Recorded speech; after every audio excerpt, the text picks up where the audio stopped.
What's going on, guys? Welcome back to Trank Tactical. It's been a while since I posted a video, but it's now 2022 and I figured it's about time to do an update on my everyday carry. So let's go ahead today and take a look at my EDC.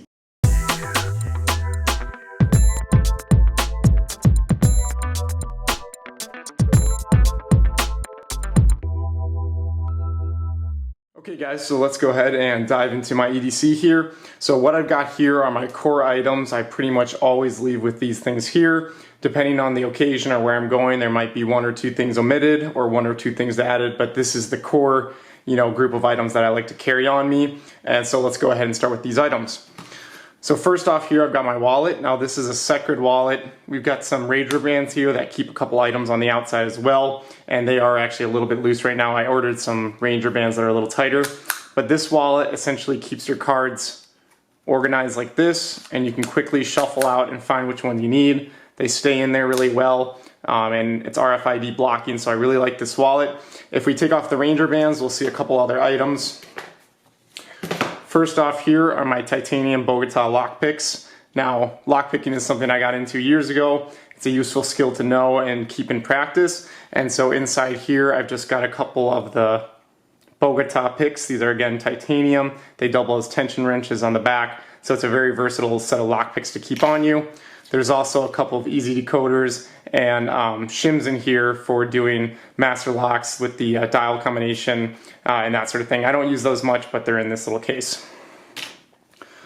Also on the wallet, I keep one of these Curads. Now this is a great little item to essentially you put on a bleeding area and it'll immediately kind of form a gel and then help block the bleeding, help keep that intact. Now this isn't of course for like trauma use, but if you get a cut that's a little more than Band-Aid worthy and you need it to get the bleeding to stop, or if you get a bloody nose, which is something these are really great for, they're really handy to have. They weigh nothing, so I just always keep one of these. And of course I've got some business cards here. This is from my woodworking company, and if you haven't seen my woodworking channel, guys, I'll leave a link below where you can check that out. For a multi-tool, I've got a bunch of different multi-tools. I've tried a bunch of different ones, but I always come back to the Leatherman Wingman. There's a big reason for this, and that's the fact that this has spring-loaded pliers. A ton of their models don't have spring-loaded pliers, and I get the reason for that. It's that the spring is a liability. It could be a part that fails. However, for me, it's worth every replacement spring needed to have that spring-loaded action, because every time I'm using the needle nose pliers, I'm doing sort of delicate operations. It's an operation in which it's one-handed, and being able to just rely on that spring to help you is, in my opinion, very much worth it. So this is always the model I end up carrying. I also really like how on the outside here, it's got just a nice straight knife there, easy to access. Actually, it's a combo knife, half serrated. The other thing I really like is that you've got scissors here, easy access, they lock out, and scissors are a great thing to have. So in my opinion, it's kind of the perfect set of tools for everyday use, and the spring-loaded pliers is just absolutely brilliant.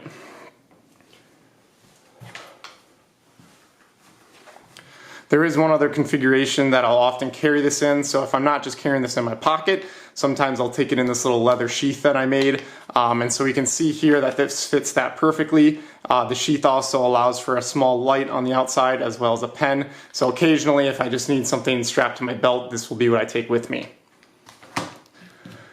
Now for a folding knife or for an everyday knife, this is the one I've been carrying for a while now. It's the Spyderco Delica, and Delica 4 I believe, and it's got just a really nice edge on it. It's kind of the perfect size for everyday tasks. I keep it very well sharpened so I can always do the task at hand, and it's not overly expensive, and so if I were to lose it or something happens to it, it wouldn't be the end of the world. But about 80-90 bucks would be the max price I'd want on a knife I'm carrying in my pocket, and I've had this for years and I still absolutely love this thing.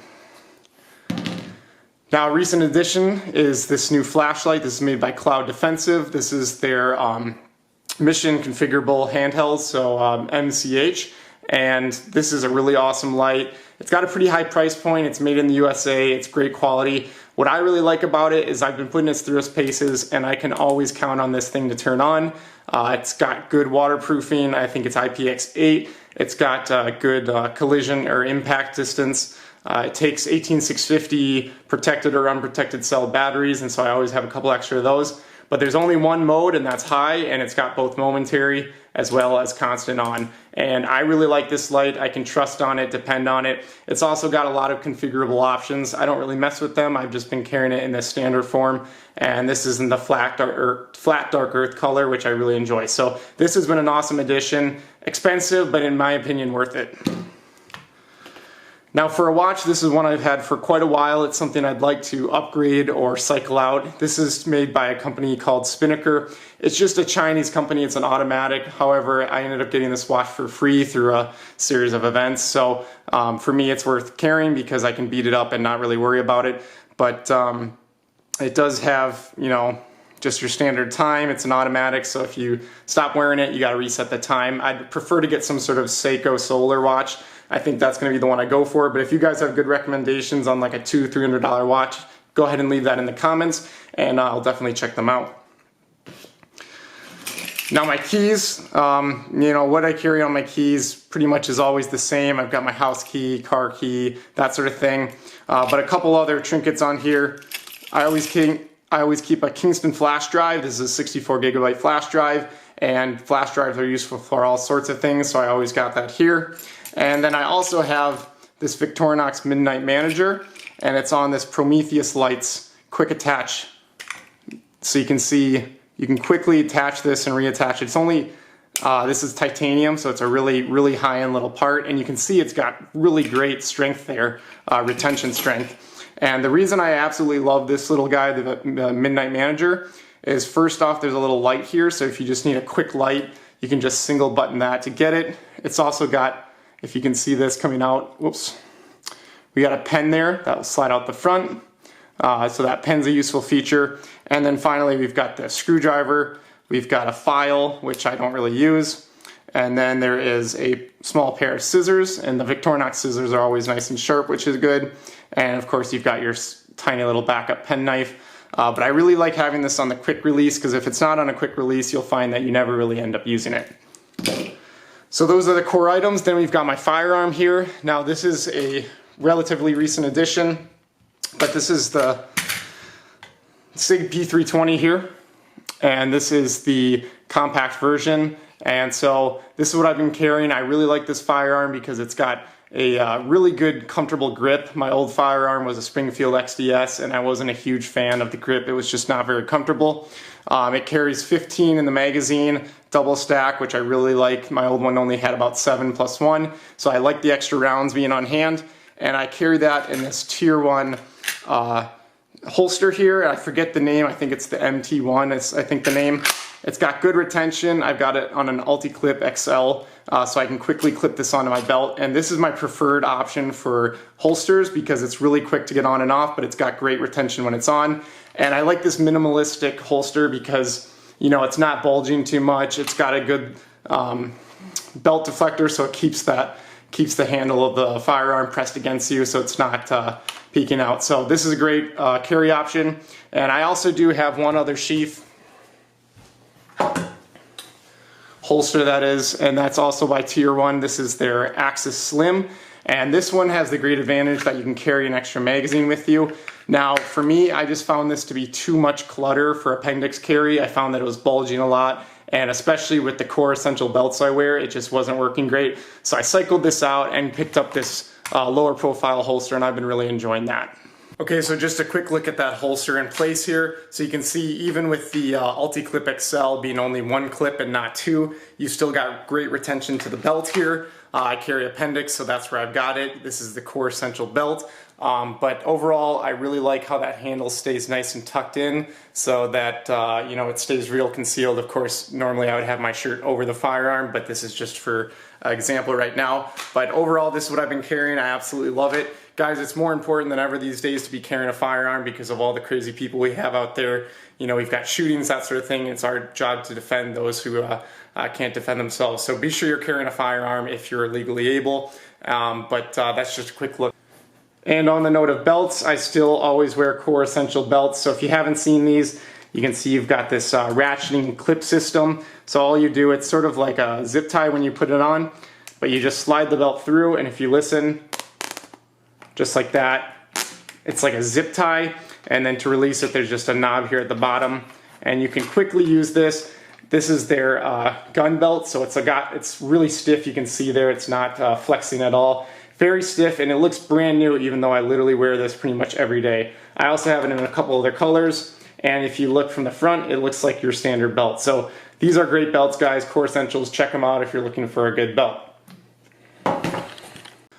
Okay guys, and as always I like to do a couple honorable mentions, or basically things that aren't in my first tier of items but that are always close at hand, or that I might cycle out or carry depending on the occasion.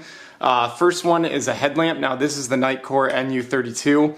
Now the reason I absolutely love this light is that there's a direct, so you see there's two buttons here, and one of them gives you, well, I've got it in lockout mode, so if we turn it on, okay, I'm going to turn that back off. Okay.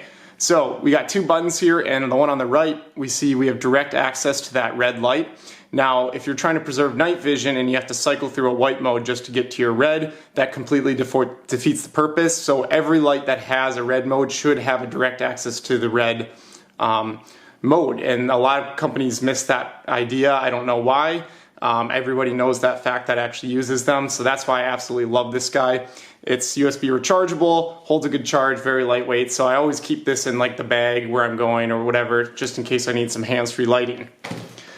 Another thing I always keep on me is this little notebook. Now this is one I made, so this isn't something you'll actually find, but this is where I just keep notes for things I'm working on or things I need to do or ideas that pop up. And then in a little elastic keeper here, I keep a Bullet Fisher Space Pen. This is in the copper or brass, I'm not sure which, but that works really well. I like the Fisher Space Pens because they always write, and this is just a great compact, pocket-sized thing. If people are interested in purchasing these, I may, end up making some for purchase, so let me know if this is something people are interested in.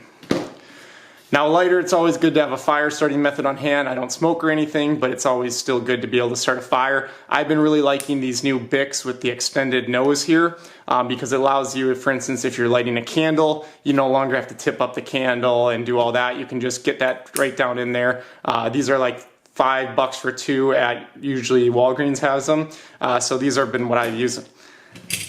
Now another option I'll often carry for a lethal option is this Colonel Knives Executive. Now this is a karambit style knife, but the way you grip this knife, you don't need any actual formal knife fighting skills, because you can see there it's right in line with your line of fire for a punch or strike. And so if you know some basic fighting maneuvers, not knife fighting, but just standard fighting maneuvers, and then this knife proves useful. They also got a trainer available for this if you want to learn some more advanced maneuvers, which I would love to do, but so far I haven't found any training near me that does that. But if you guys know of any training in Minnesota that can do that sort of thing, let me know. It's also got an ulti-clip on there. Finally, I showed this in my last video, but I still absolutely love this thing, which is why I still have it. This is my battery bank. I think it's a 12,000 milliamp hours, so it can recharge a phone 4 or 5 times. Now built into it, we've got a lightning charger as well as USB-C. You can also swap this one out to be a USB-B, depending on what you want to do. You can see here we've got some LEDs. I don't know if they show up right there. Shows you the charge status, and then finally you do have wireless charging capabilities, and to recharge the unit itself, you just put it into any standard 110 volt outlet. So in my opinion, this is the best battery bank on the market. I think it's about 40 bucks. I've had it for years and it's held up. I absolutely love this thing. Okay, so that's going to do it for my EDC update for 2022, guys. If you enjoyed this, be sure to leave a comment below. Subscribe to the channel if you want to see more videos coming in the future. I've got some updates to my get home bag, bug out bag coming soon. Just been busy lately with getting to videos, but let me know what you guys carry. Let me know what items I should check out. I'm always into check out new items, but that's going to do it for today, guys. Thanks for watching, and we'll see you on the next video.